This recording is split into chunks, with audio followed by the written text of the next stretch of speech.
Hello student, in this video we will do some additional questions of Keeping Quiet poem by Pablo Neruda. So let's do the first question. What does counting up to 12 imply? Okay. The poet says counting up to 12 will help us achieve sense of togetherness.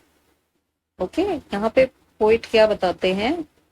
दो चीजों के बारे में बताते हैं. Poet says counting to 12 will help us in sense of togetherness.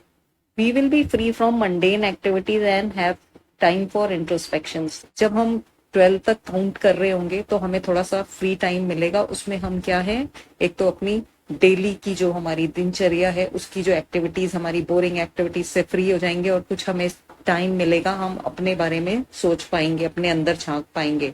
ठीक है, अपनी लाइफ के बारे में इंट्रोस्पेक्ट कर पाएंगे. इंट्रोस्पेक्शन का मतलब होता है खुद के अंदर झांकना. ठीक है. Now come to question number 2. Sudden strangeness. Explain sudden strangeness. Poet इसमें क्या बताते हैं? The exotic movement of introspection will build a sudden and strange feeling of universal brotherhood. तो जो ये सडन स्ट्रेंजनेस से क्या मतलब है? ये एक ऐसा मोमेंट होगा जब हम अपने अंदर खुद को पहचानने की कोशिश करेंगे. उसे पोइट क्या बताते हैं? It will be a very strange, बहुत एक विचित्र क्षण होगा जब हम सब एकजुट होकर एक ही तरह का कार्य कर रहे होंगे. यूनिवर्सल भाईचारे की बात करते हैं. तो now students come to question number 3. What is fisherman symbolic of? तो यहाँ पर पोएट पूछते हैं व्हाट इज फिशरमैन. फिशरमैन क्या सिंबलाइज कर रहा है? The fisherman symbolizes man's indiscriminate exploitation of nature for his vested interest. ठीक है, जब पोएट फिशरमैन की बात कर रहे हैं तो वो क्या बता रहे हैं कि जो मानव जाति जो है अपने खुद के स्वार्थ के लिए जो प्रकृति का जो विनाश कर रही है, जो डिस्ट्रक्शन कर रही है, उसको फिशरमैन सिंबलाइज करते हैं. तो इनडिस्क्रिमिनेट का मतलब होता है बिना सोचे समझे लगातार किसी चीज का डिस्ट्रक्शन, मतलब पतन और उसको नुकसान पहुंचाना, उसे कहते हैं इनडिस्क्रिमिनेट. ठीक है. और क्यों करता है?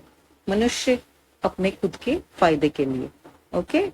Now come to the next question, the fourth question. Explain green Wars.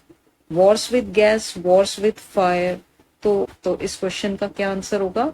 The expression जो green war, war with gas, war with fire, ये तीनों जो एक्सप्रेशन है ये क्या रेफर करते हैं? The expression refer to chemical war. ठीक है, chemical war which man is waging against man and against nature. एक तो मनुष्य खुद के प्रति डिस्ट्रक्शन और खुद के लिए ही नुकसान, अपना खुद का दुश्मन बना हुआ है, और दूसरा प्रकृति का भी नुकसान पहुंचा रहा है, यानी कि प्रकृति का भी दुश्मन बना हुआ है. Man's activities are polluting nature. और जो मनुष्य की एक्टिविटीज हैं क्या कर रही हैं? प्रकृति को बहुत नुकसान पहुंचा रही हैं.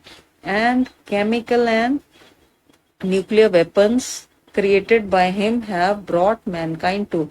मानव जाति ही पतन के रास्ते पर जा रही है जब हम ये डिस्ट्रक्टिव वेपन्स बना रहे हैं, इस तरह के औजार क्रिएट कर रहे हैं. ठीक है, तो ये हम अपना खुद का ही नुकसान कर रहे हैं, साथ ही साथ प्रकृति का भी नुकसान कर रहे हैं. Right. Now come to question number 5. What does poet mean by victory with no survivor? ठीक है. Man's activities are indeed heading him, he is getting victorious. मतलब इज इंडीड हेडिंग हिम, जो उसकी एक्टिविटीज हैं उसको क्या कर रही हैं? क्या कर रही हैं? अपने खुद के उस नुकसान की तरफ ले जा रही हैं. But the war which man is waging will soon turn the living planet into. जो हमारा जो प्लैनेट है कहाँ जा रहा है? डिस्ट्रक्शन की तरफ. वॉर में, ठीक है, सब कुछ डिस्ट्रॉय हो जाएगा. तो उस विक्ट्री को सेलिब्रेट करने के लिए कोई सर्वाइवर ही नहीं रहेगा. ठीक है, तो उसको कौन सेलिब्रेट करेगा? ठीक है, तो ऐसी विक्ट्री का क्या फायदा? पोएट इसमें इस बारे में बात करते हैं. ठीक है, what does the poet mean by victory with no survivor, यानी ऐसी विक्ट्री का कोई फायदा नहीं है जिसको हम सेलिब्रेट भी ना कर सके. Now come to question number 6. What does total inactivity imply? Total inactivity से क्या मतलब है? Total inactivity implies a phase of complete stagnation when no destructive activity is taking place. तो यहाँ पोइट क्या कहते हैं, कंप्लीट स्टेग्नेशन. स्टेग्नेशन मतलब एकदम रुक जाना, कोई चीज एक जगह पे रुक जाना, खत्म हो जाना. ठीक है, कम से कम कुछ क्षणों के लिए तो ऐसा काम करें कि जब हम एकजुट होकर कुछ ऐसा करें कि जब हम किसी भी चीज का, किसी का हम नुकसान नहीं पहुंचाएं. ठीक है, तो उस टाइम क्या होगा, no destructive activity will take place on this planet. और इस प्लैनेट का थोड़ा तो हम भला करेंगे, कुछ तो अच्छा करेंगे. ठीक है, चाहे वो कुछ क्षणों के लिए ही सही.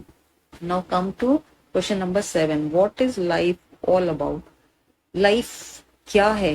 तो पोइट क्या बताते हैं, life is an ongoing process. Life तो चलती ही रहती है. ठीक है, it's an ongoing, it never stops.